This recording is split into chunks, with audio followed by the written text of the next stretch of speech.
교회 다니니? 그 뉘앙스가 무엇입니까? 다분히 부정적입니다. 해서 가난한 신자들이 늘어나고 있고 사이버 교인들이 증가하고 있는 그런 상황입니다. 여러분, 가난한 신자가 누구인지 아시죠? 가나안 거꾸로 하게 되면 안나가 신자입니다.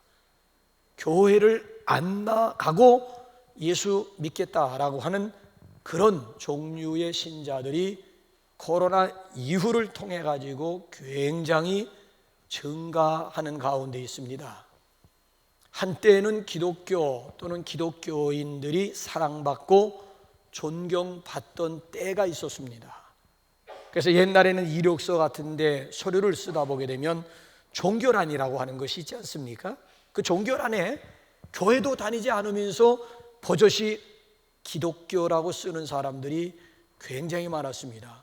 너 교회도 안 다니면서 어째서 기독교냐? 라고 물으면 우리 가족 중에 누가 교회 다니고 있다. 당신은 교회도 다니지 않으면서 글쎄 종교란에 기독교라고 쓸 정도로 그래도 기독교가 인정받을 때가 있었습니다. 여러분, 그런데 지금은 어떻게 되었습니까? 교회 다닌다고 자신 있게 커밍 아웃하기가 쉽지 않은 그런 시대를 살아가고 있습니다. 한국 교회와 성도, 그 중에 목회자의 위상이 지금처럼 땅에 떨어진 적이 없었습니다. 교회와 목회자를 보는 시선들이 따갑고요, 교인들을 보는 눈은 차갑기만 합니다. 변명도 할 수가 없는 거예요. 우리는 신천지와 다르고 일부 몰지각한 목사들과는 다르다라고 아무리 항변해 봐야 공허한 메아리, 공허한 항변에 불과할 따름입니다. 여러분 보세요. 예배는 축소되거나 폐지 또는 성경에도 없는 무슨 온라인 예배니 비대면 예배니 하는 전혀 생소한 기형 예배가 점점 우리의 눈과 귀에 익숙해져만 가고 있습니다.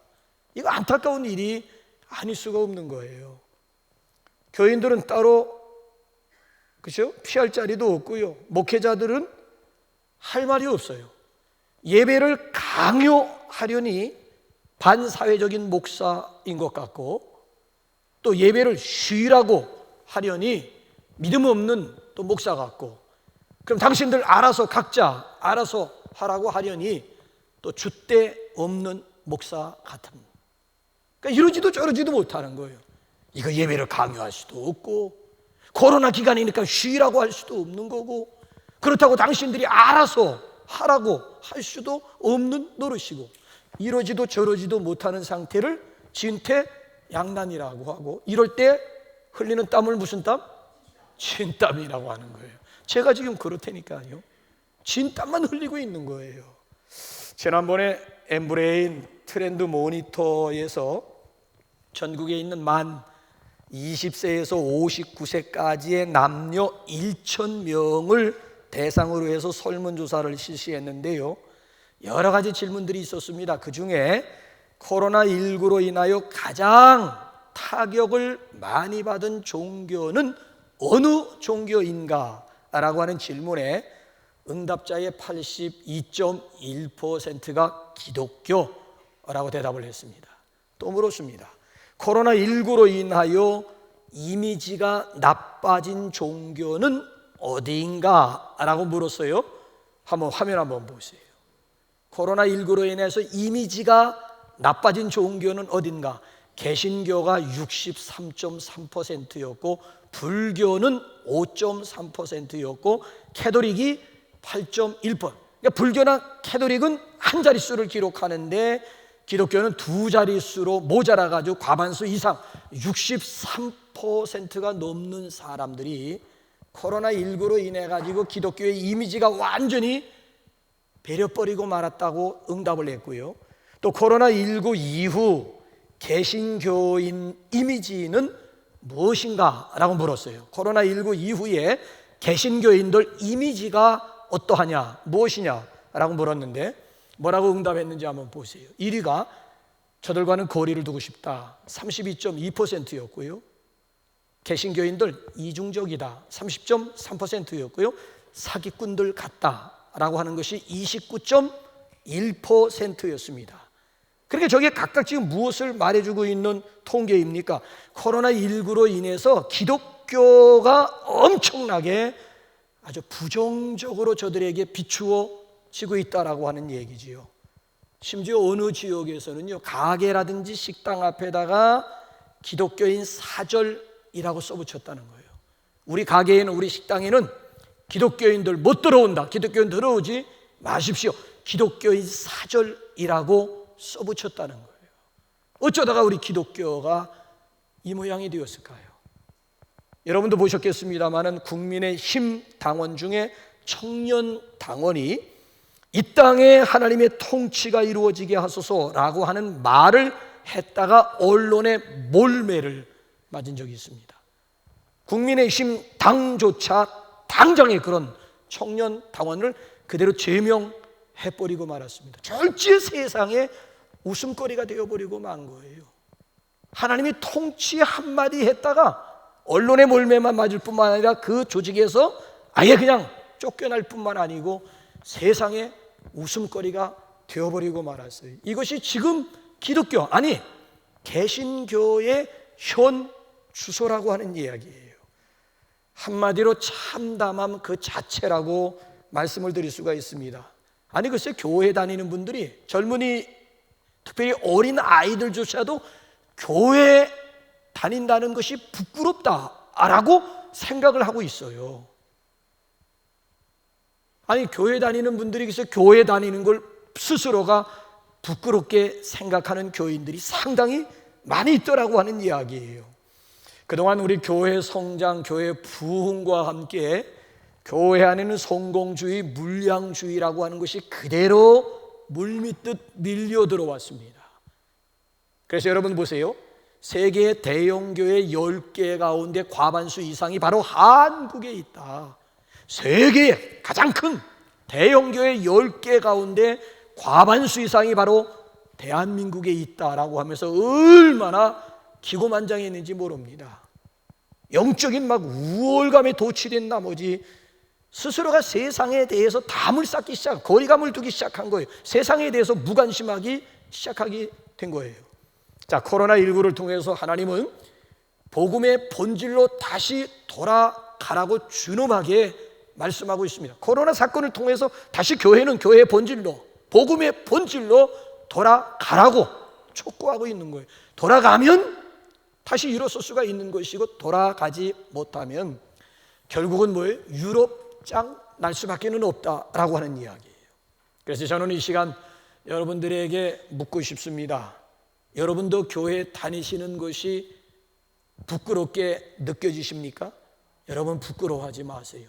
좀 더 당당해지십시오. 왜? 아니 오히려 하나님을 안 믿고 온갖 못된 짓을 골라서 하는 저들이 부끄러운 것이지요. 하나님을 믿는 것이 무엇이 부끄럽다는 얘기입니까? 왜 하나님을 믿는 것을 부끄러워해야만 됩니까? 부끄러워해야 될 이유가 전혀 없는 거예요.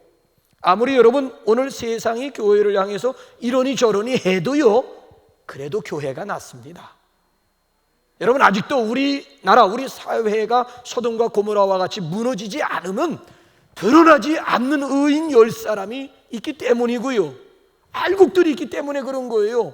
아직까지도 나라와 민족을 위해서 정말 새벽이고 밤이고 나라를 위해서 기도하는 구국 용사들이 있기 때문에 가능한 것 아니겠습니까? 그래도 교회가 여전히 세상의 희망이요 소망입니다. 그래도 교회가 낫다라고 하는 것을 표면적인 데이터 가지고 제가 여러분들에게 증명할 수 있습니다. 뭐 대사회적인 봉사와 섬김이며 뭐 자원봉사며 아니면 뭐예요? 대북 지원 사업이며, 정부가 대북 지원하는 것보다 개신교 우리 기독교가 대북 지원하는 것이 훨씬, 그러니까 우리 주변에 있는 복지 시설을 운행하는 것이며 아니면 심지어 거리에서 헌혈에 참여하는 사람들의 통계를 보게 되면 평균 70% 이상이 개신교예요. 뭐 가톨릭이니 뭐 불교니 아니면 정분이 해가지고 뭉뚱그려 봐야 30%에 미치지 못한다니까요. 그러니까 우리 개신교가 지금 오늘 이 사회를 향해서 엄청난 일을 하고 있음에도 불구하고 지금 여러분 통계를 통해서 보신 바와 같이 유독 몰매를 맞고 있는 것이 기독교요, 개신교라고 하는 이야기예요. 저는 이 시간 뭐 표면적인 그런 통계를 여러분들에게 소개드릴 생각은 없고요. 그래도 교회가 이 시대의 희망이요 소망인 이유를 본질적인 차원에서 함께 나누고자 합니다. 자, 그래도 교회가 이 시대의 희망이요 소망인 까닭이 무엇일까요? 하나님께서 이 땅에 교회를 세우셨기 때문인 줄로 믿습니다. 마태복음 16장 18절 말씀을 보게 되면 내가 이 반석 위에 내 교회를 세우리니 그랬습니다. 분명히 하나님의 교회요 주님의 교회입니다. 뭐 사람들의 취미라든지 이해관계에 따라서 세워진 그런 공동체가 아니고 하나님께서 직접 이 땅에 세우신 교회입니다. 자, 오늘 여기 본문 말씀으로 한번 돌아와 보세요. 무슨 내용입니까? 자, 하나님께서 예수님을 죽은 자들 가운데서 다시 살리시고 하나님 보좌 우편에 앉게 하시고 모든 이름들 위에 뛰어난 이름을 주신 것뿐만 아니고 모든 통치와 능력과 권세와 주권을 주셔서 모든 만물을 다스리게 하셨다라고 하는 말씀이지요. 더욱 중요한 것은 하나님께서 그리스도를 교회의 머리로 세우셨다는 거예요. 그런 거로 교회의 주인은 그리스도이심을 선포하고 있지 않습니까? 이 교회는 그리스도의 몸임을 선포합니다. 그 몸 가운데서 그리스도는 머리 부분에 해당하는 것이고 우리 모두는 그 몸의 지체들임을 여기서 강조해 주고 있습니다. 자, 중요한 것은 하나님께서 친히 이 땅에 교회를 세우실 때에는 분명한 계획이 있었다는 거예요. 분명한 목적 가운데 이 땅에 당신의 교회를 세워주셨다는 거예요.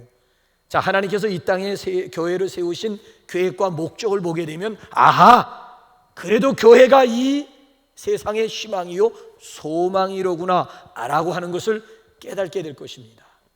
자, 하나님께서 이 땅에 교회를 세우신 계획 또는 목적이 뭘까요? 자, 23절 한번 돌아가 볼까요? 23절 보세요. 시작. 교회는 그의 몸이니 만물 안에서 만물을 충만하게 하시는 이의 충만함이니라. 자, 여기 보게 되면 교회는 만물을 충만케 하는 것입니다. 여기 만물이라고 하는 말에 대해서 메시지 성경의 유진 피터슨이 편집을 한 메시지 성경을 보게 되면 세상으로 번역을 했어요. 그러니까 하나님께서 세상을 충만하게 하기 위해서 교회를 세우셨다라고 하는 이야기입니다. 그러니까 하나님은 교회를 통하여 세상을 축복하십니다. 하나님은 교회를 통해서 세상을 구원하시려고 하는 그런 계획, 그런 목적을 가지고 교회를 세웠다라고 하는 이야기예요. 여러분, 하나님께서 하나밖에 없는 독생자 예수님을 이 세상에 보내주신 이유와 목적이 뭐예요? 왜 당신의 하나밖에 없는 독생자를 세상에 보내주셨어요? 우리 한번 요한복음 3장 16절 한번 보실 두 가지 한번 보세요. 시작. 하나님이 세상을 이처럼 사랑하사 독생자를 주셨으니 이는 그를 믿는 자마다 멸망하지 않고 영생을 얻게 하려 하심이라. 자, 하나님이 독생자를 이 세상에 보내주신 이유와 목적이 뭐예요? 세상을 사랑하기 때문이다. 세상을 사랑하기 때문이고 또 한 가지는 세상을 구원하기 위해서 영생을 주기 위해서 하나밖에 없는 독생자 예수님을 이 세상에 보내주셨다는 거예요.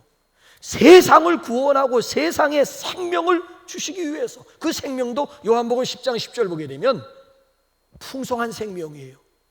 생명을 얻고 더 풍성히 얻게 하려 함이라. 풍성한 생명을 주시기 위해서 하나밖에 없는 독생자 예수님을 이 세상에 보내주셨다는 거예요. 예수님께서 이 세상에 오셔서 3년간 공생애를 하시면서 사랑하는 제자들을 부르셨습니다. 12명의 제자도 부르고 70명의 제자도 부르고 120명의 제자도 부르고 500여 명의 제자들을 부르셨어요.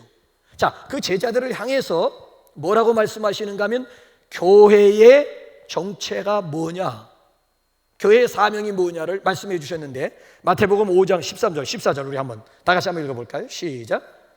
너희는 세상의 소금이니 소금이 만일 그 맛을 잃으면 무엇으로 짜게 하리요? 후에는 아무 쓸데 없어 다만 밖에 버려져 사람에게 밟힐 뿐이니라. 너희는 세상의 빛이라. 산 위에 있는 동네가 숨겨지지 못할 것이요. 우리의 정체, 교회의 정체가 뭐예요? 너희는 세상의 소금이다. 너희는 세상의 비침을 선언합니다. 그러니까 세상 속의 소금이에요. 세상 속에 빛의 존재라고 우리의 정체를 말씀해 주고 있는 거예요. 그렇기 때문에 세상을 떠난 교회, 세상을 등진 교회, 세상과 무관한 교회는 존재 이유를 잃어버리고 존재 가치가 없어지고 마는 거예요. 오늘 여기 본문 말씀도 보세요.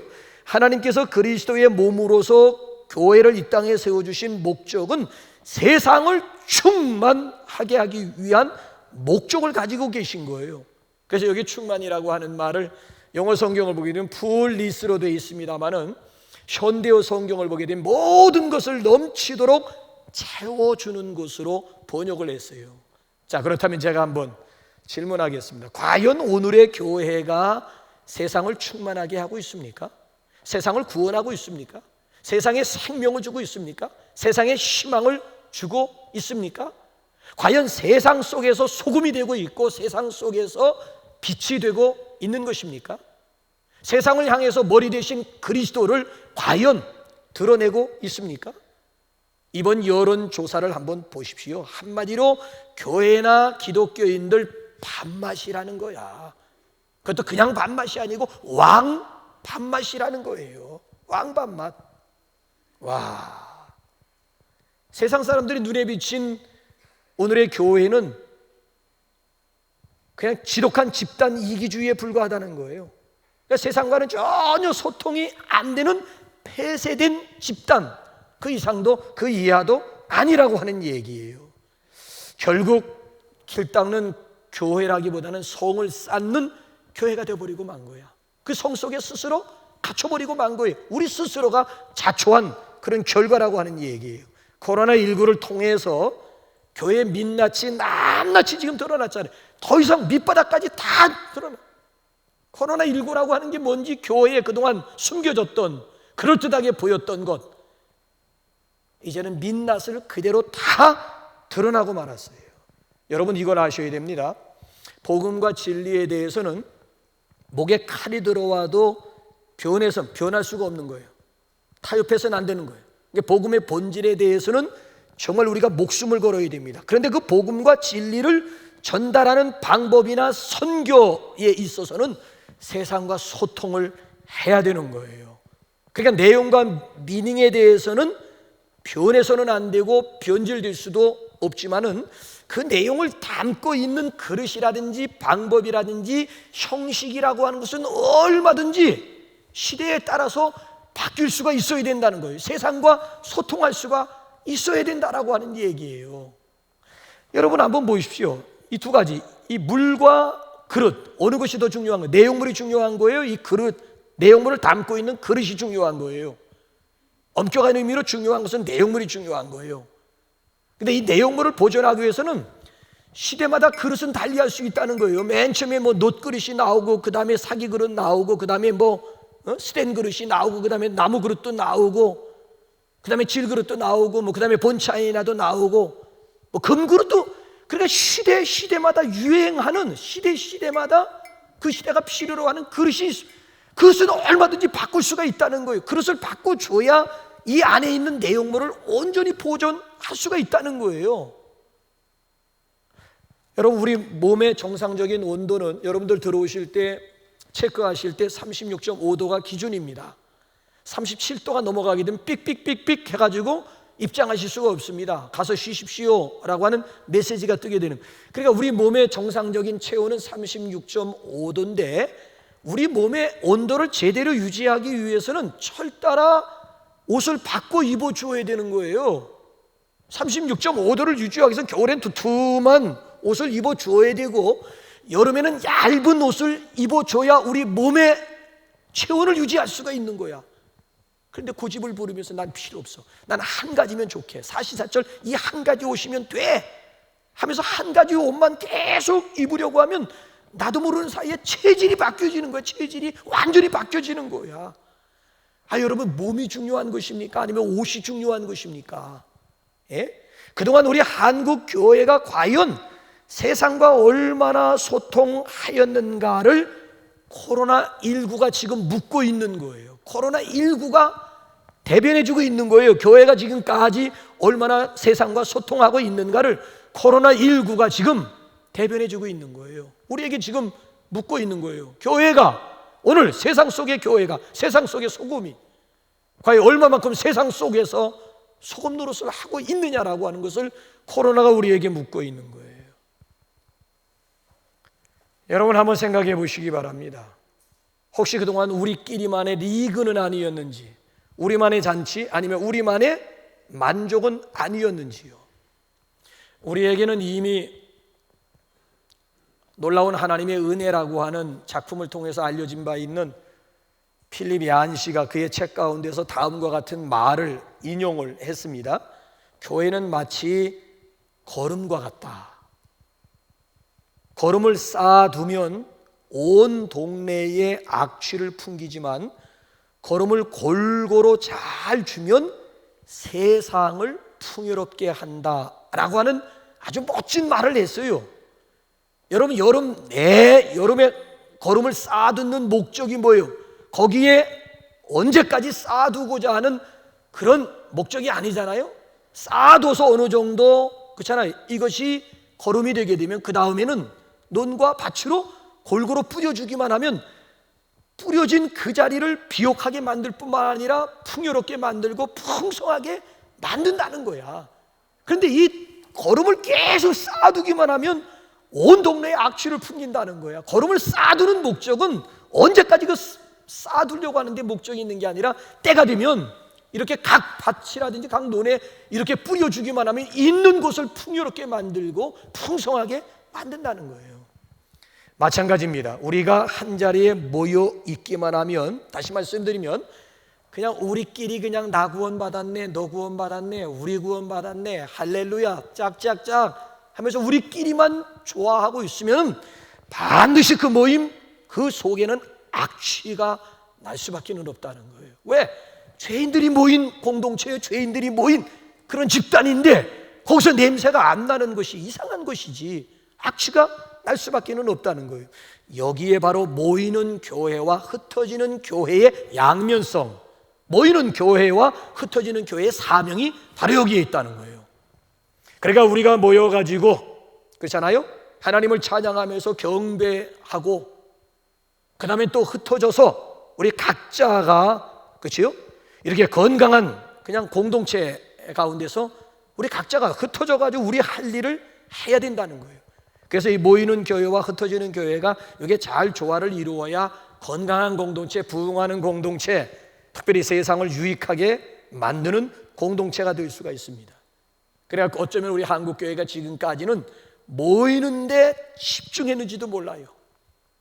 모이는데 온 힘을 기울였는지 몰라요. 이제 흩어져야 되는데 흩어지지 않으니까 하나님께서 코로나19를 통해 가지고 강제로 흩어지게 만들잖아요. 흩어지지 않을래야 지금 흩어지지 않을 수 없는, 그래서 우리가 있는 자리에서 지금 예배할 수밖에 없는, 그래서 온라인이니 무슨 비대면이니 하는 성경에도 없는 이런 기현상을 지금 우리가 경험하고 있는 것 아니겠습니까? 여러분, 초대교회를 보세요. 하루에 막 3,000명, 5,000명이 회개하고 세례받는 역사가 일어났습니다. 그래서 성경 보게 되면 저들은 날마다 모이기를 힘썼다는 거예요. 모이기만 하면 또 하나님을 찬미하며 기도하는 가운데 떡을 뗐다는 거야. 그러니까 우리끼리 모이니까, 구원받은 사람들끼리만 모이니까 너무너무 좋은 것 있지요. 날마다 그래서 떡을 떼면서 기뻐하면서 즐거워했던, 끼리끼리 막 유무상통, 교회 안에서 막 유무상통 네 거 내 거가 따로 없는 거야. 필요에 따라서 서로 나누는 공동삶, 여기가 바로 천국임을 경험하게 되었다는 거예요. 하나님께서 보실 때는 이게 아닌데, 이게 내가 계획한 게 아닌데 어째서 이상한 교회 모습으로 점점 흘러간단 말인가? 자, 하나님께서 교회를 세우신 목적이 뭔 줄 아십니까? 자, 우리 한번 사도행전 1장 8절 한번 확인 한번 해보세요. 시작. 오직 성령이 너희에게 임하시면 너희가 권능을 받고 예루살렘과 온 유대와 사마리아와 땅끝까지 이르러 내 증인이 되리라 하시니라. 그러니까 교회를 하나님께서 세우신 목적은, 다시 말씀드리면, 우리가 모여서 하나님을 찬양하면서 경배를 드리고 하나님의 임재를 체험을 했으면은 그 다음에는 흩어져야 되는 거예요. 흩어져서 걸어다니는 교회가 되고 몸으로 복음을 살아내야 되는 거예요. 근데도 초대 교회가 날마다 모이기만 힘쓴 거예요. 그러니까 하나님께서 강제적으로 저들을 땅끝까지 나가야 되는데 세상으로 안 나가잖아요. 세상으로 강제로 나가게 만들었는데, 그게 뭔 줄 아십니까? 사도행전 1장 8절을 뒤집어서 8장 1절로 우리 한번 돌아가 볼까요? 시작. 그날에 예루살렘에 있는 교회에 큰 박해가 있어 사도 외에는 다 유대와 사마리아 모든 땅으로 흩어지니라. 흩어지니까 지지 않으니까 하나님께서 흩어지게 만드는 방법이 뭐예요? 예루살렘 교회에 큰 박해, 큰 핍박이 일어나. 스데반 집사님 순교를 기점으로 해가지고 예루살렘 교회에 큰 박해가 일어났어. 그래서 그리스도인들이 살기 위해서 산지 사방으로 다 흩어지기 시작한 거예요. 살기 위해서, 하나님의 명령을 준행하기 위해서 흩어진 게 아니고 목숨 건지기 위해서 산지 사방으로 다 흩어지기 시작한 거예요. 그 흩어진 사람들에 의해서 세워진 교회가 안디옥 교회입니다. 세계 선교의 요람이라고 할 수 있는 안디옥 교회, 바울과 바나바를 선교사로 최초로 파송한 영광스러운 교회가 예루살렘 모 교회가 아니고 핍박을 피해서 흩어진 사람들에 의해서 세워진 안디옥 교회가 세계 선교의 모체가 되고 요람이 될 수가 있었다라고 하는 이야기. 하나님의 뜻은 너무나 분명합니다. 우리 한 사람 한 사람이 지금 걸어다니는 교회가 되는 거예요. 주일날 여기 모여서 하나님을 찬양하면서 경배드리고 하나님의 임재를 온 몸으로 우리가 경험을 했으면, 이제는 또 한 주간 각자 주어진 삶으로 흩어져 가지고 교회의 삶을 살고 복음을 몸으로 살아내는 그런 삶을 사는 거예요. 한마디로 말씀드리면 만물을 충만하게 하고 세상을 행복하게 만드는 거예요. 우리 그리스도인들이 축복의 통로가 되고 은혜의 통로가 되고 구원의 통로가 되는 것입니다. 세상에 나가서 피스메이커의 역할을 하는 거예요. 그야말로 세상의 거름이 되어서 세상을 풍요롭게 만드는 것입니다. 세상의 희망이 되는 것, 우리를 향하신 하나님의 계획, 하나님의 뜻이 여기에 있다. 이것이 바로 교회를 세우신 하나님의 목적이라고 하는 거예요. 제가 서론에서 설문조사 내용을 함께 나누었는데, 말씀을 정리하면서 통계 하나만 더 말씀을 드리면서 말씀을 마무리할까요? 자, 이번에는 마지막으로 뭘 1,000명에게 물었는가 하면은 종교에 대한 필요성을 물은 거예요.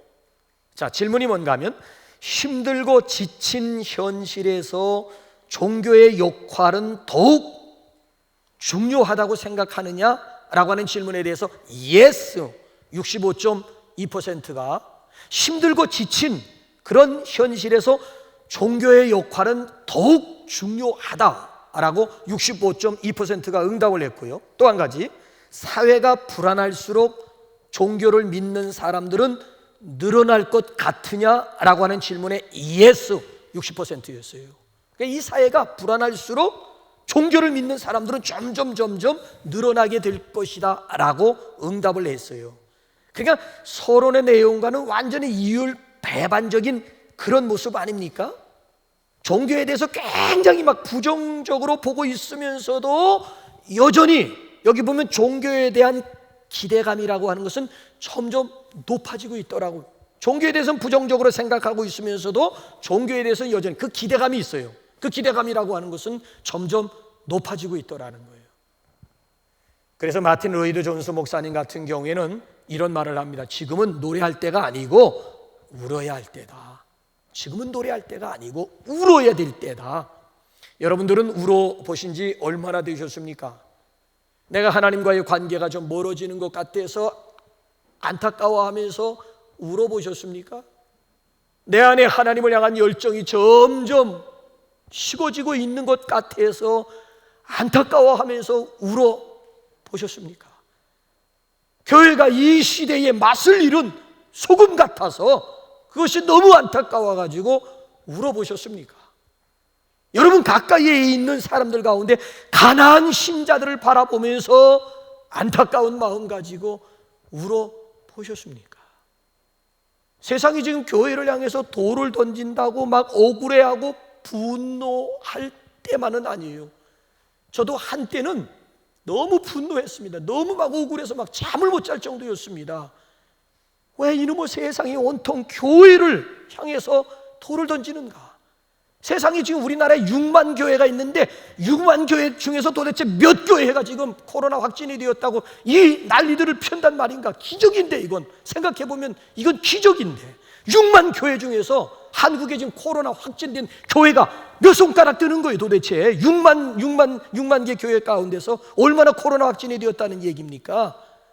근데 마치 모든 코로나의 온상지는 마치 교회가 된 것이냐, 매스컴이고 모든 것들이 다 지금 교회를 지금 조명을 하면서 집중적으로 공격하고 있는 것에 대해서 목사로서 얼마나 막 억울하고 막 얼마나 막 분하고 했는지 제대로 막 잠을 자지 못했어요.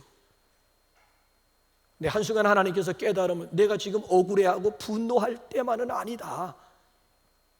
지금은 교회 스스로 자신들을 돌아볼 때다. 자중해야 될 때다. 엎드려야 될 때다. 지금은 울어야 될 때다. 하나님의 긍휼하심을 구해야 할 때이지 마냥 억울해하기만 하고 분노할 수 있는 그런 때는 이미 지나갔느니라고 하나님께서 그런 깨달음을 저에게 주시는 거예요. 그래서 비로소 분노가 풀리기 시작을 했고, 우리가 세상과 얼마나 그동안 소통했느냐라고 하는 것을 묻게 될 때에 부끄러운 모습 감출 길이 없더라고요. 여러분, 우리가 엎드리기만 하면, 우리가 애통하기만 하면 하나님께서 분명히 우리에게 다시 기회를 주실 거예요. 여러분 지금 한번 보세요. 그동안 교회에 대해서 무관심했던 세상 사람들이 드디어 교회에 대해서 관심을 가지기 시작했잖아요. 교회가 또 사고치지 않나? 교회에서 또 코로나 확진자가 나오지 않나? 교회에서 제2의 전 목사가 또 나오는 것 아닌가? 여러분 색안경을 쓰고 지금 교회를 지금 들여다보고 있는 그런 상황이에요. 세상 사람들도 지금 신천지가 이단이라고 하는 것을 세상 사람들도 이제는 알게 되었지 않습니까? 예? 아니 지금처럼 온 세상이 교회에 대해서 관심을 가져본 적이 근래에 없었습니다. 근래에 없었어요. 이게 무슨 뜻인가 하면 지금이 바로 기회일 수도 있다라고 하는 말씀이에요. 저들의 부정적인 관심을 어떻게 긍정적으로 되돌려 놓느냐, 우리 모두가 진지하게 지금은 기도하면서 고민해야 되더라고요. 지금은 교회를 부정적으로 보고 있지만 저들의 부정적인 관심을 어떻게 긍정적인 관심으로 돌려놓을 수 있을까? 이대로 여기서 우리가 주저앉을 수는 없습니다. 그러니까 교회가 어떤 곳인가를 저들에게 보여줘야 되는 거예요. 우리가 뭘 하고 있는가를 이제는 저들에게 보여줘야 되는 거예요. 그리스도인들이 어떤 삶을 살고 있는가를 우리의 몸으로 이제는 저들에게 보여주어야 할 때가 된 거예요. 이렇게 해서 그래도 교회가 낫구나, 그래도 교회가 이 시대의 대안이고 이 시대의 희망이로구나 라고 하는 것을 이제는 우리가 보여주어야 할 성숙한 때가 된 거예요. 그래서 우리 지금 코로나19로 인해서 한국 교회가 위기를 맞는 것이 아니라 오히려 전화위복되어지는, 그래서 우리 스스로가 교회임을, 그래서 우리를 통해서 하나님께 영광 돌아가는 저와 여러분들이 되시기를 주님의 이름으로 축원합니다. 그래서 우리 옆 사람에게 우리 한번 진지하게 인사 한번 나눠볼까요? 당신은 걸어다니는 남북교회입니다. 우리 한번 옆에 있는 분에게 이제는 또 반대쪽으로 있는 분을 향해서 당신은 이 시대의 희망입니다. 우리 한번 인사 또 한번 나눠볼까요? 자, 우리